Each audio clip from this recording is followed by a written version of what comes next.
YouTube, Mark Kaufman here, and today I have a very strange knife for you. Now, this isn't a strange looking knife, but the entire build of the knife and just its purpose, its choice of materials and action and just everything, it was just weird. And for me personally, I've never heard of this knife and I've yet to see a review of one on YouTube. So I thought, hey, I'll pick one up. It was $24 and it had a pretty decent blade steel to offer as well. And this is the BRK Chirp by Esee knives. Now, let's get the size comparisons taken care of, because this knife is a very reasonable sized knife. Here is your standard Pioneer X. This is not a standard Pioneer, but it's Pioneer X, but it is the standard size. And I have to say it is almost exactly the same size as a Pioneer. So if you are curious at all about this knife, just take a Pioneer, put it in your hand. That's exactly how this thing is going to feel in hand. But let's compare it to a CRKT Pilar, a Cold Steel Airlight, and a Spyderco Clip It tool. So it's not a very big knife, and it's a strange knife. And you're probably wondering why I haven't opened it yet, because this actually opens with a nail nick. So you have to get your nail in there, and then you open it, but it's a liner lock.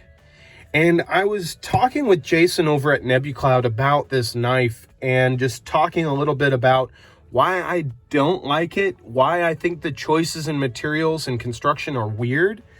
And he pointed out a really interesting thing. He said, you know, the liner lock button reminds me of the old slip joint liner locks, like your TL29 liner locks or your Schrade Uncle Henry liner locks or old timer liner locks. And for me, yeah, he is spot on that. But for me, I think it's a weird hump in the blade. It's not in the blade, but in just the overall figure. But there is the blade, okay? So it's a nail nick opening knife. It's a liner lock, but this is where it got really weird. And I've already changed it out because I did not like it. So originally this knife came with stainless steel ball bearings. And yeah, ball bearings in a knife like this was very odd to me. When I got the knife first out of the mail, this thing flew open. I mean, this thing flew open. I grabbed it and it was already slipping open. The pivot was very loose. It's a $24 knife, but I'm just giving an honest review here. So it flew open. The lockup wasn't that great. So I actually was using it, and because of the ball bearings, it closed very, very quickly. You know, luckily I didn't get cut, but I mean, it just didn't make any sense. So what I did is I quickly changed these bearings out to stainless steel washers. So there are washers on each side. I had to cut this, the liner lock one, to a certain size to make clearance for the liner lock. Now it closes and opens very easily, and I tightened it up to a point where it wasn't going to close very easily.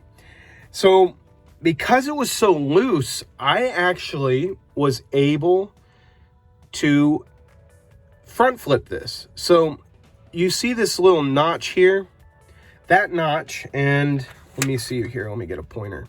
So this notch here was just enough when you had the pivot loose enough to actually be able to front flip the knife. Now, if you're in a state where the knife laws are a little restrictive and you can only have one hand opening, or you can only have two hand opening, maybe this is kind of a getaway from that and you're able to do a front flip. Since I've replaced the bearings with washers, I can't do that, but you can do it. However, it's not practical, not comfortable, and not reliable. I wouldn't count on it, but if you wanted to try and practice doing that, you could. But I thought, okay, the little hump there's a little weird. Ball bearings are a little weird. This knife just doesn't make too much sense to me. Also, open pillar construction, so you've got an easy way to clean that out. However, for me personally, with a knife like this being a one-handed like slip joint knife, you are going to be probably putting both of your hands on this knife a little more readily than you would just with a one-handed opening knife. And for me personally, I would have preferred a closed back construction, just because your fingers are going to be closer in here. There's no way you can really touch that blade. However, I just would have preferred that. The blade, speaking of, is actually D2 steel. So you're getting a D2 steel blade for $24. And I have to say, that is not a bad deal. This is just a beautiful blade. It's a drop point or a spear point. I think actually I would call it a spear point blade. And personally, I think it's very well designed. The blade here is very nice. Again, here's your Pioneer X. And then here is the Esee Chirp. Compared, it's very similar. It's just a weird knife. It doesn't make a lot of sense to me. In hand, it's comfortable, but boy, you better be careful, because you can very easily cut yourself, especially if you're putting like a mirror edge on this. I mean, holy cow, I would be probably putting my hand back here. And if you do, then you've got the liner, you know, in use, you could probably knock the liner so it closes. I mean, it's a very weird knife. It's not bad though. I mean, you are getting micarta handles, okay?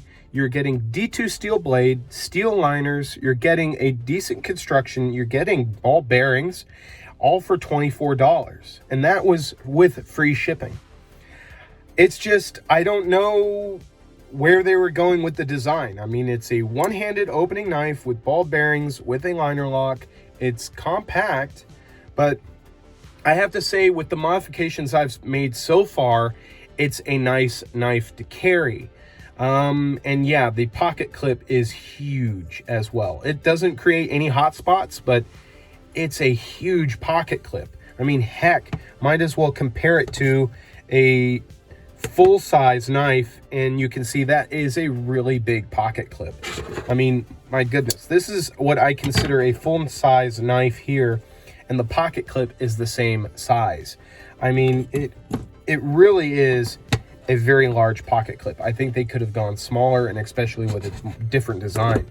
But I just don't know what to think about this knife. I have decided to keep it because I am going to modify it. I'm going to change this liner to make it flush with the handle, okay? I'm going to probably take the pocket clip off and just have this as a pocket dropper. Now, the other thing about the open pillar construction is this kind of, you don't want this to be a pocket dropper where you have your change or anything in there, because your coins, your keys, whatever you got back there is going to run into the blade going through that open back. So that's the reason, one of the reasons why I would prefer a closed back here. Also of note, when I got this knife, I disassembled it immediately. All of the screws needed to be tightened, needed to be Loctited. These here, the pivot screws, are very, very shallow. So if you do decide to take it apart, be very careful.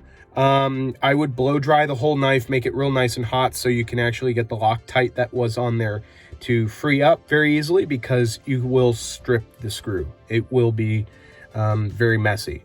But I just thought you guys would enjoy seeing this really unique knife. I don't know what they were thinking with this knife.